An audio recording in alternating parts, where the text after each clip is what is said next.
एक खुलासा, आपली दुनियादारी हे आपले प्रसार माध्यम, ना कुणाचे स्तुतीपाठक, ना कुणाचे फाट, ना कुणाचे निंदक, सत्ताधारी आणि विरोधक दोघेही समान अंतरावर.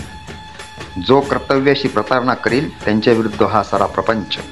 वर्ण, जात, लिंग, धर्म, पंथ कुठलाच भेद नाही, द्वेष नाही, असूया नाही की आत्मीयता. फक्त वास्तव तेवढे आपले, कारण दुनियादारी हीच तर असते.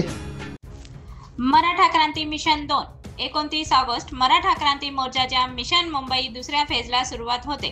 मराठा समाजाला त्यांचं हक्काचं आरक्षण मिळावं यासाठी संघर्ष योद्धा मनोज जरांगे यांच्या नेतृत्वाखाली 29 ऑगस्ट पासून आझाद मैदानावर आंदोलन सुरू होते.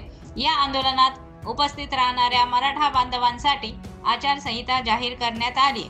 मुंबईतील आंदोलन शांततेत व लोकशाही मार्गाने होईल.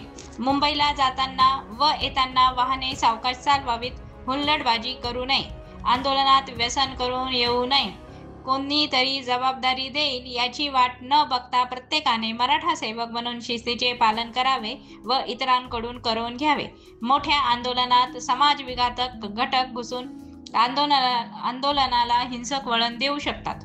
कोणी आपल्याला भडकवण्याचा प्रयत्न करीत असतील तर त्यांना जागीच रोखावे. आंदोलनात कोणी गोंधळ घालत असेल तर त्यांना समज देऊन पोलिसांच्या ताब्यात द्यावे. महिला व ज्येष्ठांना प्राधान्य द्यावे. अनोळखी व्यक्तीला ते आपल्या वाहनाजवळ येऊ देऊ नये. वाहनाचे रक्षण स्वतः करावे. मागील काही आंदोलनात चोरट्यांचा अनुभव आलेला आहे. मौल्यवान वस्तू सोबत घेऊ नयेत. दिशाभूल करणाऱ्या बातम्या व अफवांवर विश्वास ठेवू नये. मनोज जरांगे पाटील यांच्या भोवती फोटो व सेल्फीसाठी गर्दी करू नये.